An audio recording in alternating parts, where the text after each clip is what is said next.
우리는 이 세상을 살아가면서 늘 자신은 믿음이 아주 큰 걸로 생각합니다. 그런데 어때 보면 너무나도 내가 믿음이 적구나 이런 걸 생각될 때가 너무 많이 있습니다.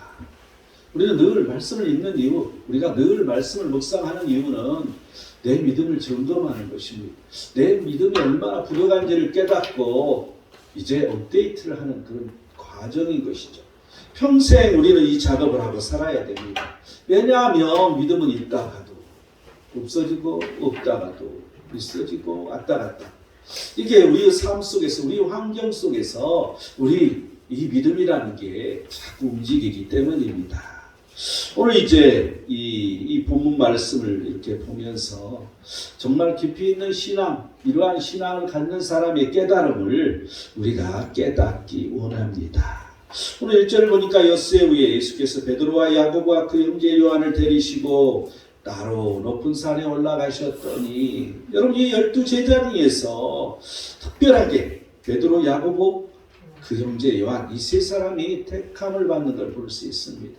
항상 우리는 택함 받는 자들이 되어야 돼. 무슨 일을 하든지 간에 열심히 하는 사람은 뽑히게 되어 있습니다. 우리는 이런 사람으로 살아갈 때 신앙이 더 커지는 거죠.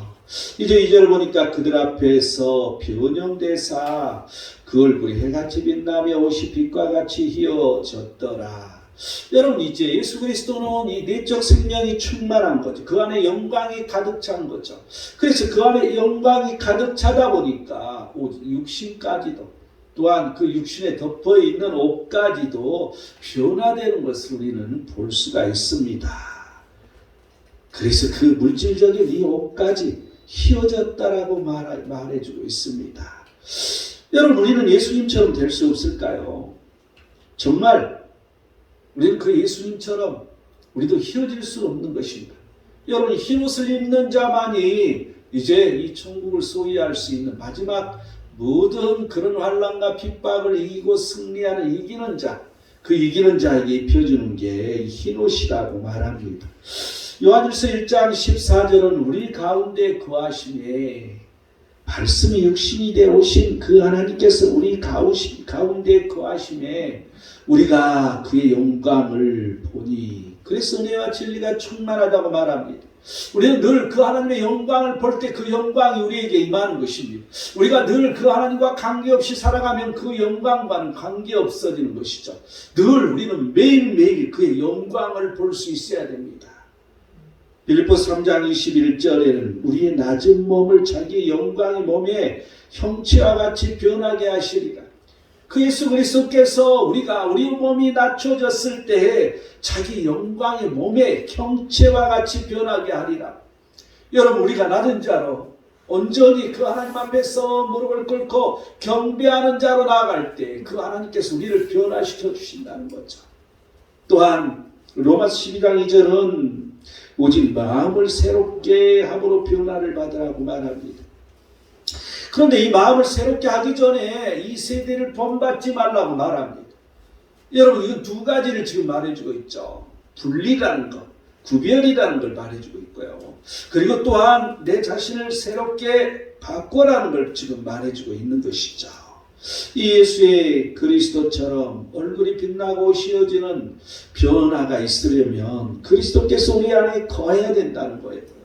그러할 때 우리는 그의 얼굴을, 영광을 볼 수 있다는 거고요. 그러할 때 우리는 낮은 몸이 되어서 그 변화를 경험할 수 있는 건데, 이 세대와 구별하고 마음을 새롭게 해야 된다는 것입니다. 참 신앙을 깨달아 봅시다. 깊이 있는 신앙의 깨달음 첫 번째, 4절을 보면요. 베드로가 예수께 여쭈어 이르되 주여 우리가 여기 있는 것이 좋사오니 만일 주께서 원하시면 내가 여기서 초막 셋을 짓되 하나는 주님을 위하여, 하나는 모세를 위하여, 하나는 엘리야를 위하여 하리이다. 이 첫 번째 우리는 신앙의 깨달음 깊이 있게 깨닫기 위해서 무엇을 봐야 되는 것인가? 첫 번째로 만일 주께서 원하시면, 여러분 이 가정이잖아요. 만일 하나님께서 내게 원하신다면 가정이 원하시지도 않고 있잖아요, 지금. 지금 아니지만 원하신다면 여러분 여기에는 뭐가 잘못되었을까? 한번 우리가 생각해 보면 병행구절인 누가복음 9장 33절을 보면 다 똑같이 기록되어 있어요. 그래서 마지막 하나는 모세를 위하여 하나는 엘리야를 위하여 하시나이다. 여기까지 똑같은데 뒤에가 더 써졌어요. 자기가 하는 말을 자기도 알지 못하더라. 자기가 하는 말도 자기가 모르고 나도 모르는 사이에 즉흥적으로 한 말인 것이죠. 그렇다면 이 말은 자기도 알지도 모르고 즉흥적으로 했다는 것은 내 육신이 원하는 대로 나도 모르는 사이에 말한 말이라고 보여지죠. 어떻게 보면 지금 내 마음속에서 지금 내가 원하는 것, 나의 욕구라는 걸 볼 수 있습니다. 그래서 이제 베드로가 위험스러운 그 광경에 압도되어서 자기도 모르는 사이에 자기 육신의 의의를 드러냈다고 우리는 말할 수 있을 것입니다. 여러분 너무 좋은 말이잖아요. 주님을 위하여 내가 이 초막새를 짓겠다. 모세를 위하여 짓겠다. 엘리야를 위하여 짓겠다고. 여러분 얼마나 인간적으로 생각하면 너무나도 좋은 말씀이잖아요. 또 자기가 하겠다는 거잖아요. 그런데 뭔가 한번 생각해 봐야 됩니다. 예수님께서 십자가에 달리시고 부활 승천해야 할 사명을 갖고 오셨습니다. 그런데 그런 영광을 얻으시기도 전에 이미 그 영광을 얻고 그 영광 가운데 거하고자 지금 하고 있는 거죠. 하나님의 사명을 맡고 있다는 것입니다. 여러분 이 포인트를 잘 봐야 돼요. 뭘 주목해야 할 것인가? 우리는 하나님의 말씀을 보더라도 어떤 데 주목해야 할 것인가? 우리가 삶을 살아가는 데 있어서도 무엇에 주목하고 살아가야 할 것인가? 뭔가 생각나게 해줍니다. 그리고 또 지금 이 산에 높은 산에 올라와서 지금 그 산 밑에 있는 고통당하는 영혼들이 많이 있을 것입니다. 그래서 그들을 구원해야 할 사명이 있었던 거죠. 그런데도 불구하고 그러한 건 땡겨버리고 오직 내 안식만을 추구하고 있었다는 것입니다.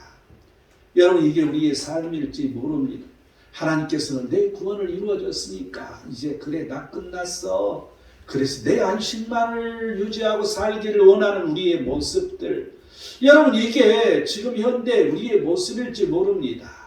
그런데 아니라는 것이죠. 또 이제 이 복음이 온 세계에 전파된 다음에 그때야 영원 안식이 오는 것이죠. 마태복음 24장 14절은 그렇게 말하고 있습니다. 온 세상에 전파되리니 이제야 끝이 오리라. 이 천국 복음이 온 세상에 전파될 때 그때 끝이 온다는 것이죠.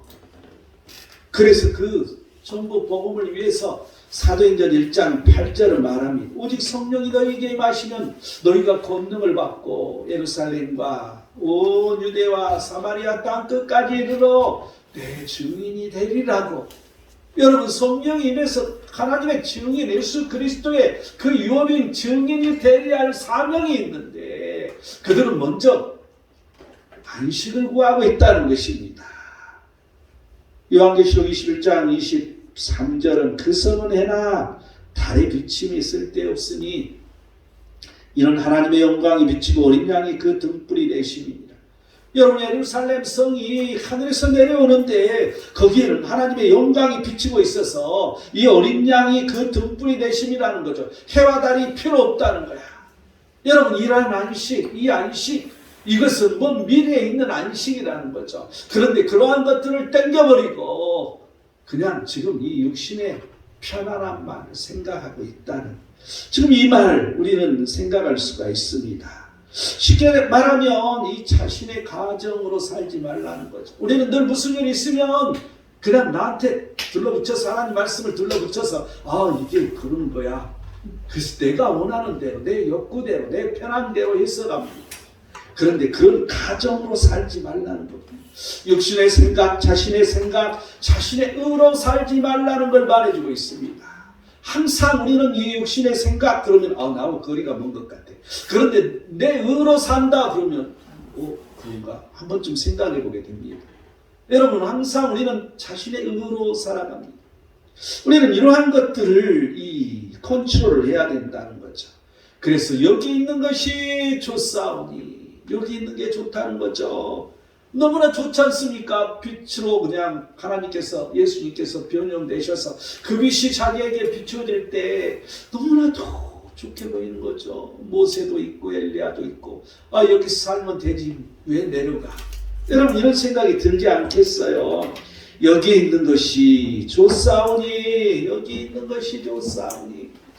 여러분 우리는 은혜 받기를 좋아합니다. 그런데 은혜에 머물러서는 안 된다는 거죠. 우리가 은혜를 받았으면 은혜를 나누어야 된다는 것입니다. 이게 미션, 우리의 사명입니다. 그냥 내 은혜만 받고 그냥 안주해서는 안 된다는 거죠. 이 초막셋을 지었다고 말합니다. 그런데 이 산 위에 초막셋을 지을 이유가 하나도 없었던 것이죠. 여기가 좋아서 나를 위하여 짓는 것이잖아요. 누구를 위해 짓고 있어요? 나를 위해서 짓겠다는 말밖에 안 되는 거죠. 여러분 항상 이 주목할 포인트, 늘 우리가 주목해야 할 것은 나의 구원은 이미 이루어졌고 이제 하나님께서 원하시는 그곳에 주목해야 되는 거죠. 그런데 나를 주목하고 살고 있으면 아니라는 것입니다.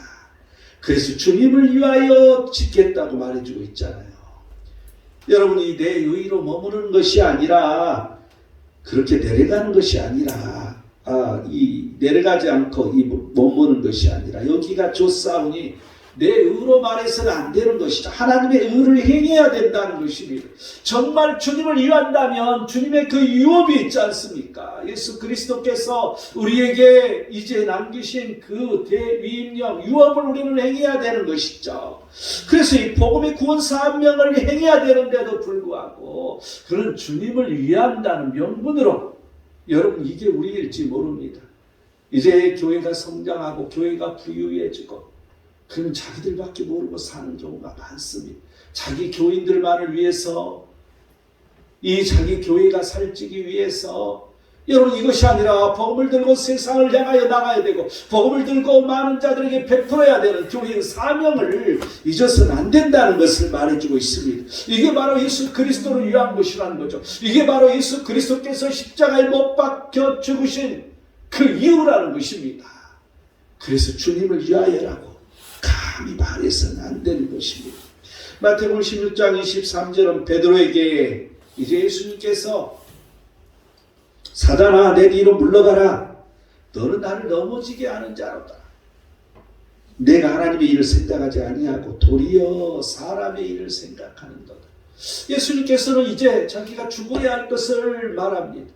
그리고 이제 부활 승천할 것까지 다 말해주는데도 불구하고 베드로 입장에서는 육신적인 생각이 앞섰던 거죠. 그래서 예수님이 그렇게 된다는 게 말도 안 되는 얘기예요. 있을 수가 없는 얘기였죠. 그래서 사단아 내 뒤로 물러가라. 우리는 하나님의 일을 생각을 늘 먼저 해야 됩니다. 사람의 일을 생각하기 때문에 문제가 되는 것이죠. 항상 무슨 일을 하든지 하나님의 일을 생각해야 됩니다. 이게 하나님께서 보시기에 좋은 것인지 나쁜 것인지, 하나님의 일인지 사람의 일인지를 분별해야 할 것입니다. 두 번째는 이 모세를 위한다고 말해주고 있습니다. 여러분 이 모세는 율법을 예표한다고 우리는 볼 수 있습니다. 말씀을 대표하는 것이죠. 이 말씀을 예표하는 거죠. 그래서 이 말씀의 종을 위하여, 쉽게 얘기하면 그들을 위해서 이제 이 초막을 짓겠다는 말과 마찬가지입니다. 여러분 우리는 말씀만 가지고 살아서는 안 됩니다. 말씀을 가지고 사는 것이 아니라 말씀을 가지고 내려가서 행해야 되는 것이죠. 여러분 우리는 말씀을 늘 내 가슴에만 안고 있으면 아무 의미가 없다는 것입니다. 그 말씀에 감동이 되어서 그 말씀 따라 우리는 움직여야 되는 거예요. 그 말씀 따라 예수 그리스도를 따라가야 되는 것이죠. 그런데 말씀을 늘 지식 저장해서 내 머리가 가분수가 되도록 크게 키우면 내가 무거워서 흔들려서 쓰러지는 것이죠. 늘 미혹을 받고 늘 내 의가 드러나는 이런 사람이 될 수밖에 없는 거예요. 여러분 아무리 말씀을 많이 안 들 필요가 없어요. 아무리 공부를 많이 안 들 아무 의미가 없어요. 그 말씀을 행해야 되는 것이죠. 그 말씀을 들고 예수 그리스도를 따라가야 되는 것이죠. 이게 없으면 아무 소용이 없다는 것입니다. 이게 없으면 어린아이와 같은 거야. 젖먹는 자와 같은 것이죠. 여러분, 이 의미를 우리는 되새겨야 됩니다. 골로새 1장 25절은 내가 교회의 일꾼 된 것은 하나님이 너희를 위하여 내게 주신 직분을 따라 하나님 말씀을 이루려 함이니라. 여러분, 직분이 우리에게는 하나님께서 주시는 직분을 우리는 가지고 있으니 그건 하나님의 말씀을 이루려는 것이라는 거죠. 항상 우리는 하나님 말씀을 내가 가지고 있는 게 아니라 그 하나님 말씀을 이루어야 된다는 것입니다. 늘 그 말씀을 붙들고만 사는 것이 아니라 그 말씀을 붙들고 그 하나님의 뜻 따라 그 하나님의 뜻을 이루어야 된다는 이 사실을 여러분 잊지 마시기 바랍니다. 이 세 번째는 엘리야를 위한다고. 여러분, 엘리야는 선지서를 예표하고 있습니다. 그래서 능력의 선지자인 것이죠. 선지자. 여러분, 우리는 늘 능력을 구하기를 원합니다.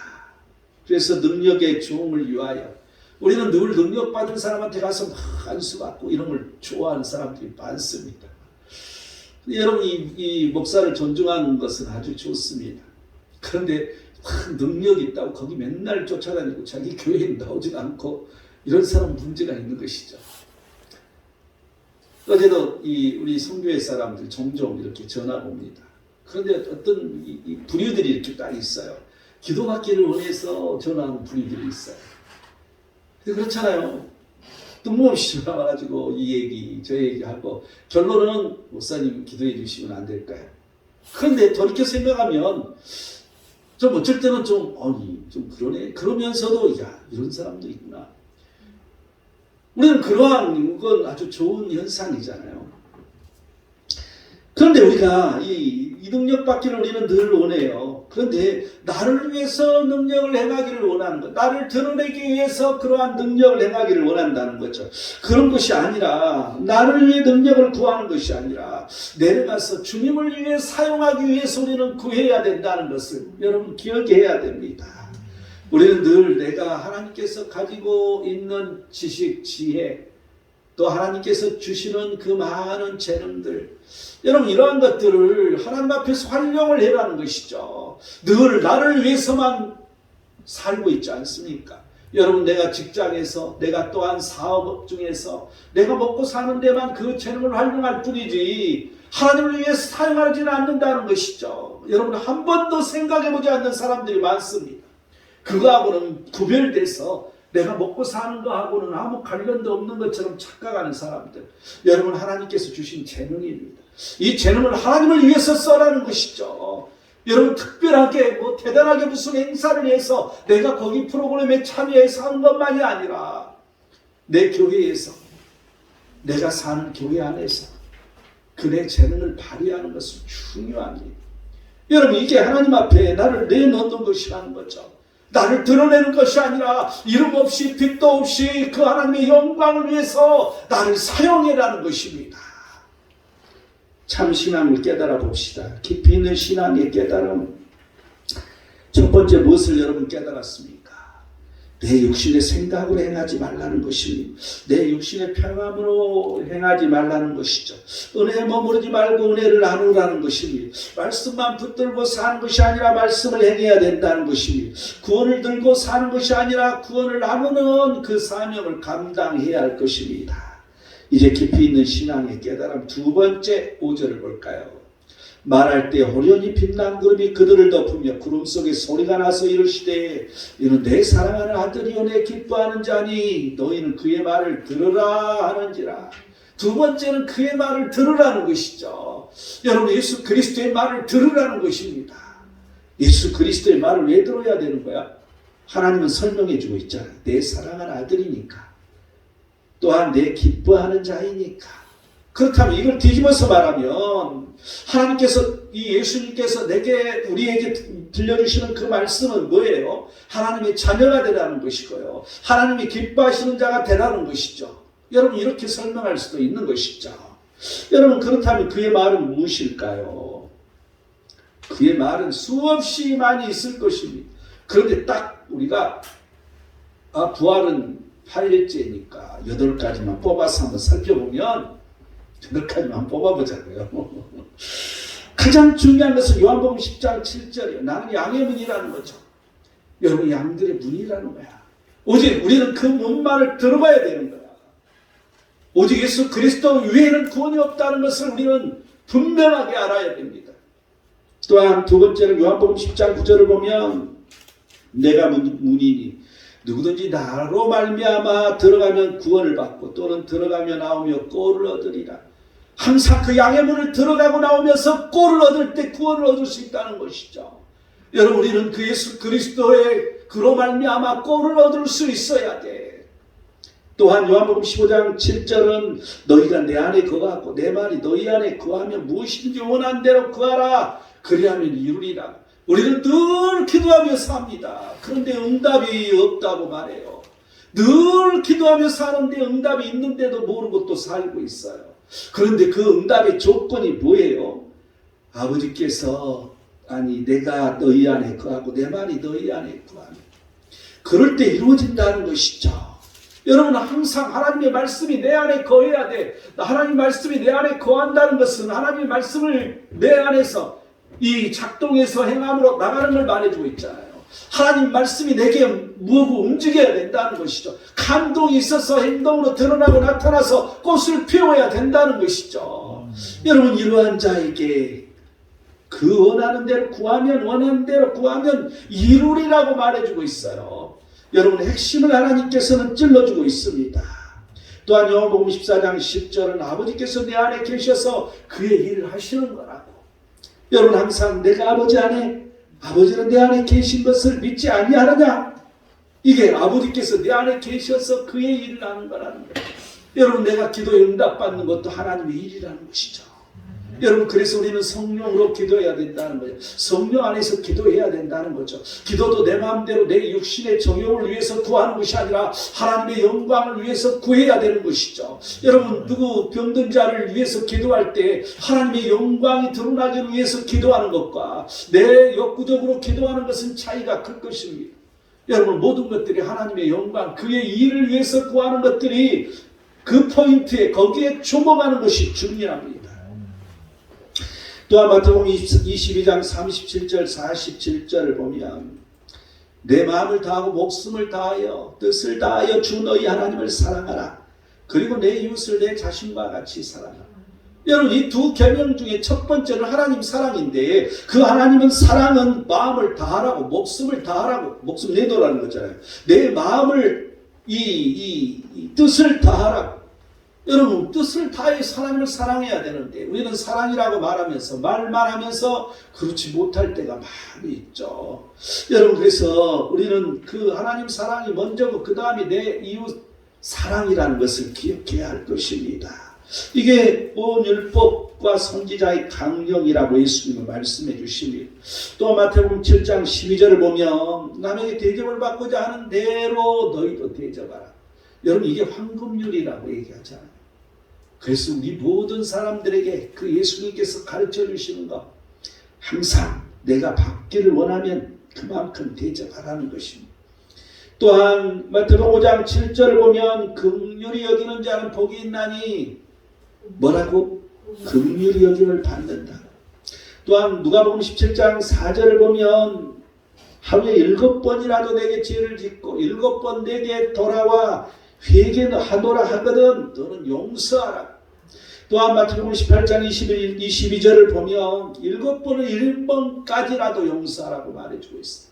여러분, 이 긍휼과 용서, 이것은 아주 중요하게 따라다니는 것입니다.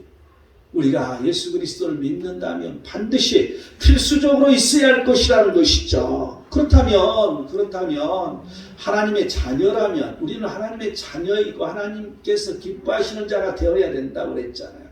하나님의 자녀라면 어떻게 해야 되는 것인지 마태복음 5장 9절은 화평케 하는 자는 복이 있나니 그들이 하나님의 아들이라 일컬음을 받을 것이라고. 여러분, 하나님의 자녀라는 것은 화평, 어디를 가나 화평케 해야 돼요. 분란을 일으키지 아니하고 서로 싸우게 하지 아니하고 서로 분노하게 하지 아니하고 서로 다투게 하지 아니하고 서로 뭔가를 깨버리려고 하지 아니하고 항상 화평케 하는 게 하나님의 자녀라는 거죠. 에베소 5장 8절은 빛의 자녀들처럼 행하라고. 여러분, 우리는 빛의 아들이 되어야 되는 거죠. 빛의 자녀가 되어야 되는데 빛의 열매는 뭐라고 그랬어요? 착함과 의로움과 진실함이라. 여러분, 이게 우리에게 하나님의 자녀로서 늘 있어야 되는 거죠. 로마서 8장 14절을 보면 하나님의 영으로 인도함을 받은 사람은 곧 하나님의 아들이라. 하나님의 영이 없으면 하나님의 자녀가 아니라는 거예요. 우리는 그 성령이 우리에게 있어야 돼. 그런데 있기만 하면 뭐해? 그 인도를 받으라는 거죠. 성령의 인도를 받으라는 것입니다. 로마서 8장 17절을 보면 자녀이면 상속자라고. 그런데 하나님의 상속자이면서 그리스도의 상속자라고. 그런데 그건 영광을 받기 위하여서 고난도 함께 받아야 된다고. 여러분, 우리는 하나님의 자녀 상속자이기 때문에 그 영광을 위해서 고난을 받으라는 것입니다. 고난 뒤끝에 영광이 있다는 것이죠. 그래서 고난 중에 축복이 있다는 것을 우리는 기억해야 할 것입니다. 또한 이기는 자는 상속을 받으라고 말해주고 있는데, 나는 그의 하나님이 되고 그는 나의 아들이 되리라. 이기는 자가 하나님의 아들이라는 거죠. 여러분, 이기는 자는 뭘 이기는 자예요? 외부적인 핍박을 이기는 자, 예수 그리스도의 말씀을 지키기 위해서, 또 내부적으로 미혹하고 힘들게 하는 또 이 마귀의 모든 세력들, 이러한 것을 이겨야 된다는 거죠. 여러분, 이러한 이기는 자가 이게 하나님의 아들이라는 것입니다. 갈라디아서 4장 7절은 아들이면 하나님으로 말미암아 유업을 받을 자니라. 하나님의 유업을 우리는 받아야 돼. 하나님의 유업은 뭐예요? 이방 나라잖아요. 시편 2편 9절에 내게 구하라. 내가 이방 나라를 내 유업으로 주리니 내 소유가 땅 끝까지 이르리라고 말해주고 있잖아요. 여러분, 그래서 우리는 선교를 하는 것입니다. 그래서 우리는 그 이방 나라 열방을 향하여서 갈 수밖에 없는 거죠. 히브리서 12장 8절은 징계가 있다고 말합니다. 징계는 다 받는 것이오늘 너희에게 없으면 사생자요 친아들이 아니라고. 하나님의 자녀는 징계가 있다는 것을 우리는 알 수 있습니다. 물론 없는 사람도 있겠죠. 요한일서 3장 18절 보면 자녀들아 우리가 말과 여로만 사랑하지 말고 행함과 진실함으로 사랑하자고 말합니다. 여러분, 항상 하나님의 자녀라면 진실함이 있어야 되고 행동으로 옮기는 그런 사랑이 있어야 된다는 거죠. 하나님이 기뻐하시는 것, 그렇다면 무엇인가? 하나님이 기뻐하시는 것은 역대상 29장 17절을 보면 정직을 기뻐하신다고 말해주고 있어요. 하나님 앞에서 정직해야 돼. 우리는 거짓말해서는 안 되는 거죠. 하나님 앞에서 적어도 하나님 앞에서는 거짓말을 안 해야 돼. 여러분, 적어도 주의종 앞에서는 거짓말을 안 해야 돼. 주의종 앞에서 거짓말하기 시작하면 하나님 앞에서 거짓말하는 게 쉽게 됩니다. 우리는 늘 사람 앞에서 거짓말을 하지 않아요. 사람 앞에서 거짓말하기 시작하면 하나님 앞에서도 거짓말하는 게 쉽게 아무 의식 없이 하게 된다는 거죠. 시편 147편 11절을 보면 하나님을 경외하는 자, 하나님의 인자를 바라는 자, 이런 사람을 하나님께서 기뻐하신다고 말해주고 있어요.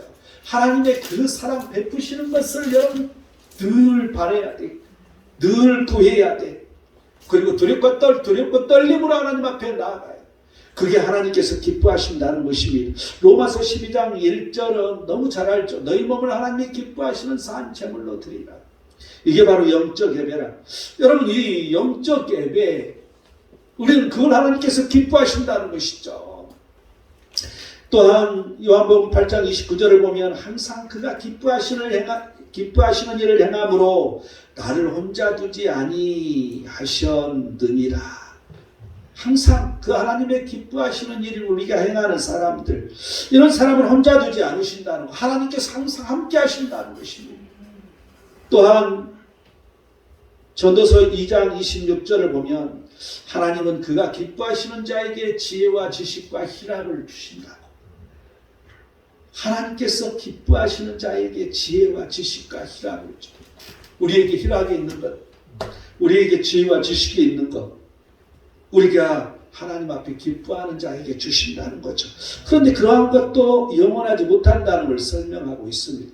요한일서 3장 22절을 보면 무엇인지 구하는 바를 그에게서 받나니 그의 계명을 지키고 그 앞에서 기뻐하는 것을 행함이라. 여러분, 계명을 지키고 그 앞에서 기뻐하는 것을 행하는 자에게는 무엇이든지 구하는 바를 얻는다는 거죠. 받는다는 거죠. 여러분, 내 안에 거하고 내 말이 너희 안에 거하면 이거하고 좀 일맥상통하잖아요. 하나님께서 기뻐하시는 것은 하나님 말씀대로 행하는 것이기 때문에 참 신앙을 우리는 깨닫고 살아야 되는데, 두 번째, 여러분 무엇으로 생각하십니까? 예수 그리스도의 말씀을 들어야 된다는 것입니다. 복음이라는 거죠. 하나님의 자녀로서 해야 할 일을 행해야 된다는 거죠. 나를 위해서 사는 것이 아니라 하나님의 기뻐하시는 일을 우선으로 살아야 된다는 것을 우리는 깨달을 수가 있습니다. 마지막 세 번째 참신앙을 깨달아보자. 깊이 있는 신앙의 깨달음 세 번째 6절을 볼까요? 제자들이 듣고 엎드려 심히 두려워하니 7절까지 봅시다. 예수께서 나와 그들에게 손을 대시며 이르시되 일어나라 두려워하지 말라 하시니, 세 번째는 예수님의 손이 닿게 하라는 거죠. 예수님의 터치가 있게 하라는 거죠. 예수님이 나를 만지게 하라는 것입니다. 여러분 이게 신앙의 깊이 있는 깨달음이야. 항상 예수님께서 나를 만지도록 해야 되는데, 나는 늘 예수님을 거부하면서 기도하는 사람들, 나는 늘 예수님과 관계없이 살면서 늘 원하기만 하는 사람들, 여러분 이 의미를, 신앙의 깊이를 깨달아야 돼요. 예수님의 사랑, 예수님의 긍휼을 보이시는 행동이 우리에게는 필요합니다. 이 성경에서 하나님의 손이 닿는 사람을 한번 살펴보면요, 이사야서 6장 5절에서 7절을 보면 이제 이사야를 부르시는 장면이 나와요.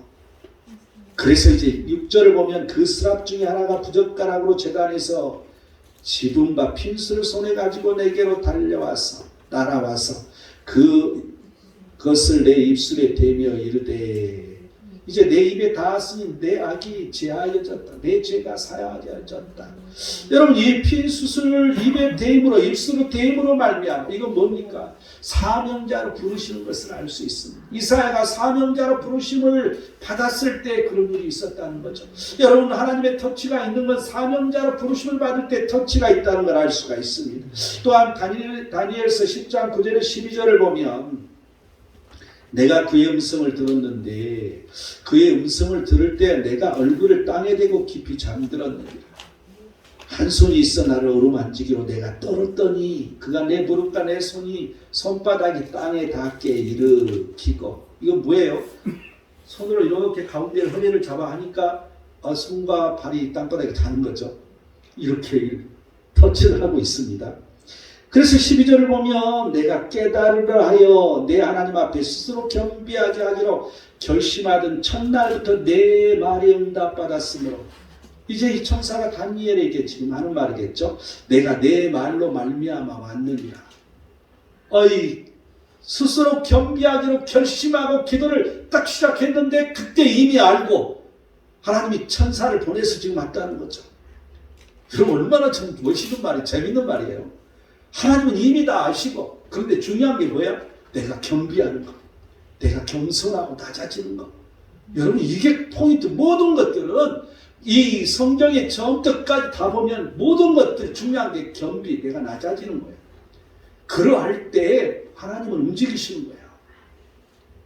이건 뭐예요? 깨달음의 기도의 응답이죠. 스스로 겸비하기에 하기로 결심하던 첫날부터 응답이 있었다는 거. 여러분 이 깨달음이 있어야 돼. 우리는 하나님의 터치가 있어야 돼.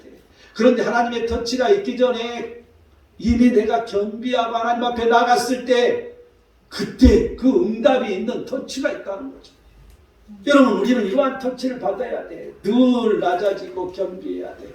여러분 늘 예배하는데 등한시하지 말기 바랍니다. 주일 예배 빠지지 말고 하나님 앞에 은혜를 받고 늘 모든 예배 빠지지 않고 예배 드려야 맞는 거예요. 늘 하나님 앞에 경배한다는 것은, 무릎을 꿇는다는 것은 빠짐없이 예배 참여하고 빠짐없이 매일 기도하고 하나님 앞에 영광 돌리는 삶을 늘 살아야 돼. 이게 겸비하는 거예요. 이게 내가 낮아지는 첫 번째 조건인 거야. 내가 그렇게 그런 행동을 함으로써 차츰차츰 깨달아지고 내가 낮아지기 시작하는 거죠. 늘 우리는 하나님 말씀, 이 말씀을 청종할 때 이 낮아짐이 있다는 것입니다. 요한계시록 1장 17, 19절을 보면 그 발 앞에 엎드려져 죽은 자같이 되매 그가 오른손을 내게 얹고 이르시되 두려워하지 말라. 나는 처음이요 마지막이니. 그러면서 내가 본 것과 지금 있는 일과 장차 될 일을 기록하라.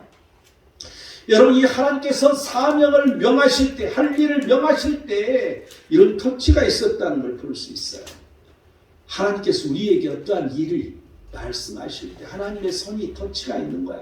하나님께서 우리에게 임하시는 거야. 여러분, 우리 모두가 다 그 하나님의 사명을 하나님께서 주시고자 하실 때 반드시 하나님 은혜가 충만하게 됩니다. 하나님께서 내게 뭔가 부어줄 때는 내게 사명이 있다는 것을 여러분 깨달아야 됩니다. 그래서 하나님의 뜻이 무엇인지 분별해야 되는데, 그러지 못하고 나 혼자만 잘 먹고 잘 살고 나만 부유하게 아무 생각 없이 살아간다면 그러한 모든 것들이 거두어지는 일이 생긴다는 걸 여러분 알아야 됩니다. 사명이라는 게 특별하게 너 목사가 돼, 이것만 사명이 아니고 우리의 삶에서 행해야 할 일들이 많이 있는 것이죠. 이런 일 하나하나를 우리는 깨닫고 그 하나님의 뜻을 분별하고 행해야 된다는 이 사실, 여러분, 이 하나님의 손이 터치한다는 것은 정말 하나님 와서 내 손을 잡아주고 나를 만져주고 이런 사람도 있겠지만, 하나님께서 내게 은혜를 주시고 하나님께서 내게 말씀을 주셔서 내가 큰 감동에 빠지게 돼요. 내가 찬양할 때 그 말씀에 깊이 빠져 있을 때 성령 하나님께서 내 마음을 터치해 주심으로 내가 깊은 감동의 눈물을 흘리면서 하나님 앞에 나아가는 은혜, 여러분, 이러한 은혜가 하나님의 손인 것이죠. 터치인 것이죠. 우리는 늘 이 속에서 살고 있습니다. 그런데 우리는 깨닫지 못하고 살고 있다는 것이죠. 우리는 이러한 깊이 있는 것을 들여다볼 수 있는 믿음, 신앙이 있어야 됩니다. 참 신앙을 깨달아, 이 깊이 있는 신앙의 깨달음 세 번째로 무엇이었습니까? 예수님의 만져주심으로 살아가자는 거죠. 빛으로 성령으로 찾아오시는 하나님의 손길을 거부하지 말자는 것입니다. 결론을 맺겠습니다. 이 깊이 있는 신앙의 깨달음 결론 8절을 볼까요? 제자들이 눈을 들고 보매 오직 예수 외에는 아무도 보이지 아니하더라. 마가복음 9장 8절 이 병행 구절을 보면 문득 둘러보니 아무도 보이지 아니하고 오직 예수와 자기들 뿐이었다. 여러분, 예수님밖에 없다는 것이죠. 여러분, 이 현실에, 이 황량한 이 현실 속에 우리가 살아가면서 예수님밖에 없다는 것이죠. 우리는 오직 예수 그리스도 그 하나님 한 분, 그 하나님만을 바라보고 살아야 된다는 것입니다. 이게 믿음인 것입니다. 이게 깊이 있는 믿음이야. 우리는 오직 예수님 앞에 매달려 살아야 되는 거야. 고린도후서 4장 18절은 우리가 주목하는 것은 보이는 것이 아니요 보이지 않는 것이라고 말합니다. 보이는 것은 잠깐이요 보이지 않는 것은 영원하다고. 여러분, 우리가 주목해야 할 것은, 우리가 늘 봐야 할 것은 보이지 않는 것에 주목을 하는 거죠. 지금 눈에 보이는 거, 내가 눈에 보여서 내가 부유해지고 내가 물질로 풍부해지고 여기에만 주목하는 것이 아니라 보이지 않는 것, 하나님께서 말씀해 주시는 그러한 보이지 않는 것을 주목하고 살아야 된다는 거죠. 그게 바로 이 복음이고 복음을 행하는 일일 것입니다. 히브리서 11장 1절은 믿음은 바라는 것들의 실상이요 보이지 않는 것들의 증거라고. 여러분, 믿음이라는 게 보이지 않는 증거가 믿음이에요. 그래서 우리는 믿음 없이는 살 수 없다는 것이죠. 믿음이 다 해결해 주는 거예요. 믿음대로 되는 역사가 일어날 것을 주가